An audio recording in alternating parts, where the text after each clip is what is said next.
सिधै स्टार्ट गरौँ है त। यो फिस फुड हो अनि यो मैले मगाएको छु के अरे कोहिनुर एक्वेरियमबाट। यो मेरो कोहिनुर एक्वेरियमबाटको मेरो 7th or 8th पर्चेज हो है कोहिनुर एक्वेरियमको। फेरि म भन्न चाहन्छु मेरो भिडियो कुनै पनि प्रडक्ट दराज अर सेलरले गर्दा स्पोन्सर गरेको छैन। सबै प्रडक्ट मैले पर्सनल्ली किन्छु अनि so that you do not have to regret मैले यो प्रडक्ट चाहिँ युज गरेर चाहिँ अब आफू मैले दुःख पाउँछु। So that you do not have to है त।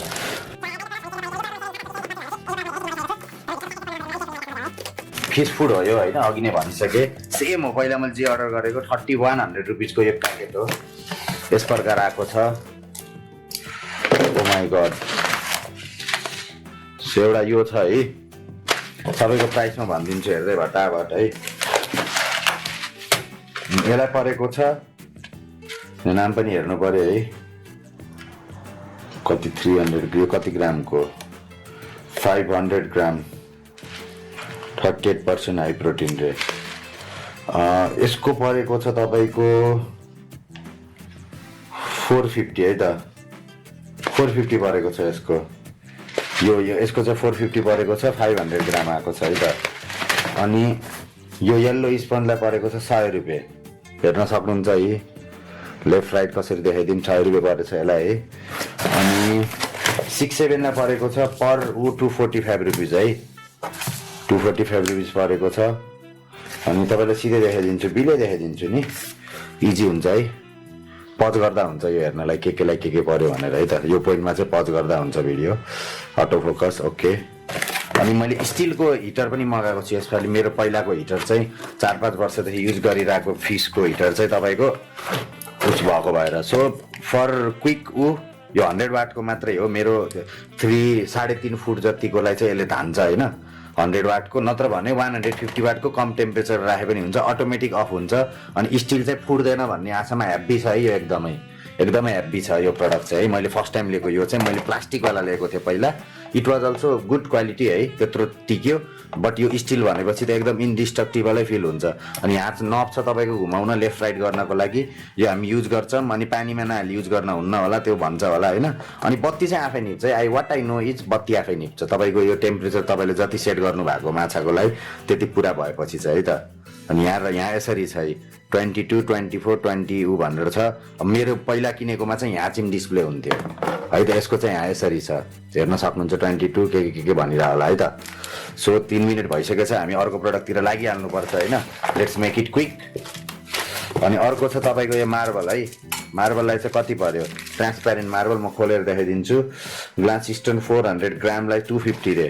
यो 400 ग्राम छ तिनीहरूले भने अनुसार है त। हामी नापेरै हेरिदिउँ न है त 400 ग्राम छ कि नै त। Let's see. सो मैले वेइङ स्केल ल्याएको छु नाप्नको लागि है।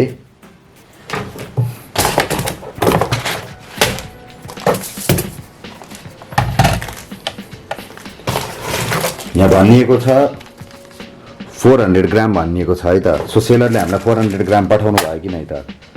सो 412 ग्राम छ भनेपछि प्लास्टिकको हेर्न सक्नुहुन्छ है, 412 13 ग्राम छ होइन।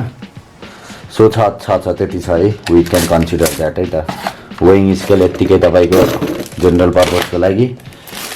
अनि मार्बलको क्वालिटी पनि म खोलेर रबर खोलेर देखाइदिइहाल्छु क्विकली भिडियोमा होइन। ट्याक्क ननसेन्स कुरा नराखेर सिधै भन्यो भने चाहिँ भिडियो सर्ट हुन्छ अनि एडिटिङमा चाहिँ टाइम सेभ हुन्छ भनेर चाहिँ I just make it quicker के पहिला भन्दा चाहिँ।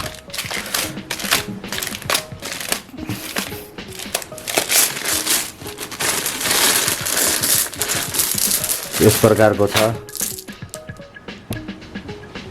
हेर्न सकिन्छ है।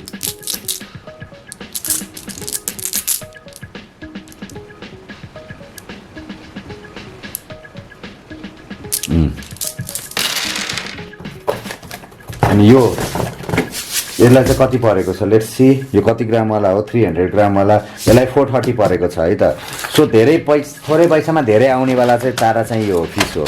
तर मेरोले 6-7 खान्छ। 6-7ले मैले पहिला पनि भनिसकेँ कि पानी चाहिँ रातो बनाउँछ चाँडो है त। सो धेरै नहालेर थोरै हाल्ने, अनि त्यसले भ्याएपछि माछाले भ्याएपछि चाहिँ फेरि हालिदिने के।